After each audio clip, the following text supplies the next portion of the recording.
Hola, muy buenas tardes, apreciados amigos de Pacífico Noticias. Nuestro invitado de hoy en la entrevista del día es el profesor Fabio Martínez, un destacado docente de la Universidad del Valle. Él es licenciado en Idiomas y Literatura de la Universidad Santiago de Cali. De igual manera tiene estudios en Literatura Iberoamericana en la Universidad de la Sorbona de París.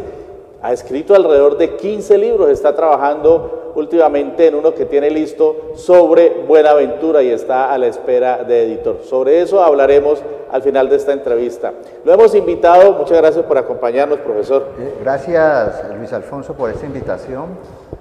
Lo hemos invitado a raíz de una columna muy interesante que él publica en el periódico El Tiempo, la última de las cuales la dedicó a un análisis sobre lo que él denomina el peligroso nacionalismo de Donald Trump. Él lo caracteriza al nuevo presidente de los Estados Unidos como el jinete del fascismo y como una persona que puede desequilibrar el orden económico mundial. Profesor, ¿por qué esta caracterización que usted hace del nuevo mandatario de los Estados Unidos, que entre otras cosas todos los días da noticia? Ayer nada más se reunió pues con la oposición al gobierno del presidente Maduro en Venezuela, se recibió a Lilian Tintori y ya demarcó sus preferencias por la oposición, lo cual ha desatado una nueva polémica porque indicaría que va a convertirse en un actor para tratar de hacer lo que no ha hecho la oposición venezolana, que es la defenestración o derrocamiento del presidente Maduro, y esto ha sido rechazado por el gobierno venezolano. Pero en el caso que nos atañe relacionado con su columna, ¿a qué se debe esta caracterización que usted hace, profesor, de nacionalista, de jinete del fascismo y de una persona que va a desequilibrar el orden internacional? Bueno, porque a raíz de la Segunda Guerra Mundial, o justo después de la Segunda Guerra Mundial, donde los países aliados con Estados Unidos a la cabeza,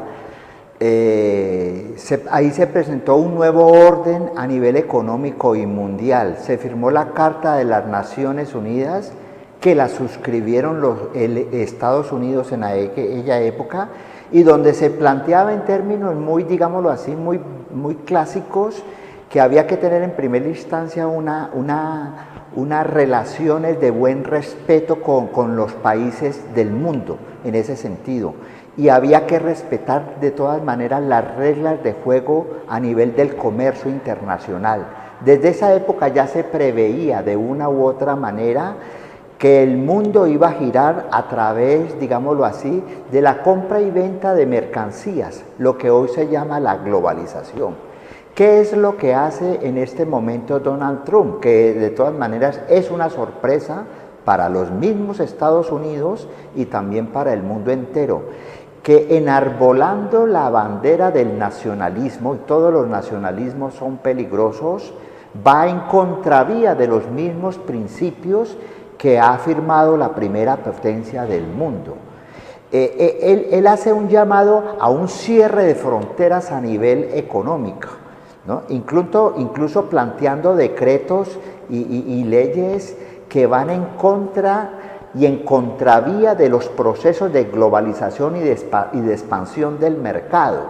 Por ejemplo, a las compañías multinacionales de origen estadounidense radicadas por fuera del territorio estadounidense, ya las va a castigar con aranceles y les exige que regrese, o sea, una medida completamente pues arcaica, ¿cierto? Que regresen al territorio estadounidense, porque si no, se verían obligados a pagar unos altos impuestos.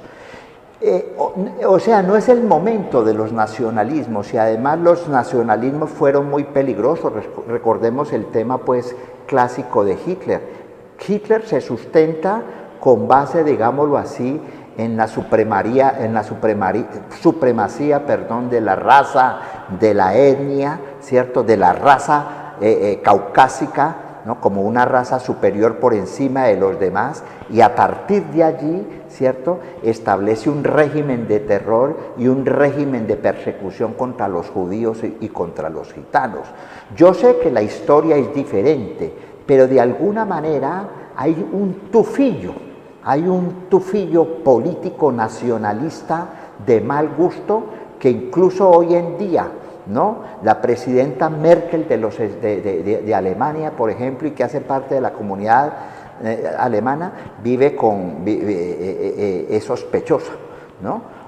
Bien. Profesor, la reacción de la comunidad dentro de los Estados Unidos y de la comunidad internacional ha sido lo suficientemente fuerte como para frenar esos ímpetus con los que llegó este nacionalista de nuevo cuño y este jinete del fascismo. Yo creo que hace falta más todavía. Y por ejemplo, en el caso de la política, cuando ya empiezan a haber retenciones a inmigrantes de origen latino en 8 estados de los Estados Unidos, la comunidad, por ejemplo, latinoamericana, ¿cierto?, tiene que reaccionar y no dejar solos a los mexicanos, porque primero vienen los mexicanos y después vendrán los centroamericanos y después vendrán los colombianos en ese sentido.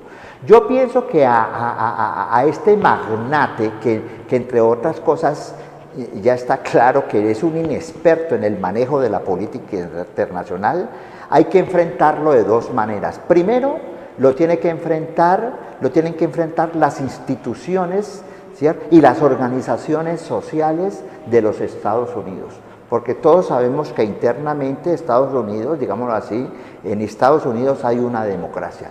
Ya ha empezado a tener, a raíz, digámoslo así, de las deportaciones ilegales, ¿cierto?, ya incluso ya empieza a tener una oposición muy clara y muy radical con algunos jueces de los Estados Unidos. O sea, ya se está enfrentando al sistema judicial. Lo mismo el Congreso de la República, así la mayoría del Congreso la tengan el Partido Republicano, ¿cierto? ¿La segunda forma de enfrentarlo cuál sería? La segunda forma tiene que ser a nivel internacional, o sea, tiene que tener... Vamos a esperar, por ejemplo, la próxima reunión del presidente Santos con Donald Trump para ver hasta dónde van esos alcances, porque de todas maneras Colombia siempre ha sido proclive hacia los Estados Unidos por intereses comerciales, pero Colombia también tiene que empezar a dar un viraje en ese sentido y tiene que empezar a buscar otros clientes y otros socios y no depender solamente de los Estados Unidos. Muy bien, profesor. Y ya de hecho hubo una primera comunicación entre Trump y el presidente Juan Manuel Santos en la que se habrían puesto de acuerdo en relación con todo lo relacionado con el impulso al proceso de paz y hubo un anuncio de Trump en el sentido de un respaldo incluso económico al proceso, una circunstancia que de todas maneras es importante en el plano interno. Pasando a otro asunto, profesor, estamos en el año Jorge Isaac y se cumplen los 150 años de la primera edición de María. Sí. Cuéntenos sobre eso, usted está muy enterado de este ámbito que es muy suyo del literario. Claro, porque en el 2003 yo publiqué con la editorial Planeta un libro que se titula La búsqueda del paraíso, que es una biografía novelada de Jorge Isaac y que hoy, en el mes de abril, va a ser reeditada de una manera muy bella, un libro ilustrado con paisajes del Valle del Cauca, va a ser editada por el programa editorial de la Universidad del Valle que dirige el profesor Francisco Ramírez. En el año de 1867, después, o sea, hace 150 años, después de que la tertulia El Mosaico, ¿no?, donde estaba presente el padre de José Asunción Silva, don Ricardo Silva, ¿cierto?, le diera el bautismo literario a María de Jorge Isaac, ¿no?, la editorial José Benito Gaitán de Bogotá publica por primera vez María, y esa novela romántica que todos los vallecaucanos y los colombianos conocemos, ¿no?, se difundió inmediatamente desde España hasta Argentina. Jorge Isaac para mí fue el García Márquez del siglo XIX del mundo literario colombiano, y qué mejor porque es un autor nuestro. Y la novela colombiana y la novela latinoamericana inició, el pionero de la literatura colombiana y latinoamericana fue don Jorge Isaac. Entonces, estamos en el año, Luis Alfonso, de Jorge Isaac. Interesantísima esa reflexión que usted nos plantea, Jorge Isaac, el García Márquez de su época. Finalmente, profesor, usted tiene una novela ya lista, y es sobre Buenaventura, sobre nuestro principal puerto, sobre el Océano Pacífico. Adelántenos algo. Sí, bueno, yo tuve la fortuna de dirigir la Universidad del Valle, sede Pacífico, que estratégicamente es una de las sedes más importantes del alma mater, Viví un año larguito en Buenaventura y tuve la posibilidad de conocer, si se quiere, de hablar con la gente, de conocer ese bello puerto de mar, ¿cierto? Con todas sus virtudes y también con todas sus frustraciones. Pues el resultado de eso es una novela negra, ¿no? Una novela thriller, una novela de suspenso, una novela criminal, ¿no? Que se titula Un mar de desventuras, ¿ya? Más o menos narra los últimos 10 años del puerto de Buenaventura, cuando empezaron las desapariciones, cuando las bandas criminales y los paramilitares al margen de la ley entraron al Valle del Cauca y entraron al puerto de Buenaventura y empezaron, pues, ustedes saben, unas escenas terribles de terror que todavía les hemos estado viviendo. Eso es una novela, pues, profunda, ¿no? Donde una vez más yo me hago la pregunta, donde está implícita la pregunta siguiente: ¿cómo Buenaventura, siendo uno de los puertos más ricos, ¿no?, por donde pasan millones y millones de pesos y de dólares diariamente, ¿cierto?, sigue prácticamente en un abandono y en una miseria total? Una pregunta que queda latente porque precisamente el próximo domingo se va a cumplir en Buenaventura una gran movilización, una marcha que se ha denominado la Marcha por la Dignidad, en la que se le va a exigir al gobierno nacional que cumpla los acuerdos que se pactaron en el 2014 con diferentes organizaciones sociales y comunitarias del puerto. Muchas gracias, profesor Fabio Martínez, por acompañarnos. Él nos ha planteado, entre otras cosas, que es necesario que empiece el mundo y específicamente Colombia a cambiar de paradigmas y a no depender, como ocurre hasta el momento, únicamente de Estados Unidos. Y también nos ha hecho importantes anuncios, como el de su obra, Un mar de desventuras, que ya está lista y espera editor. Vamos a un pequeño corte de mensajes y volvemos con más información.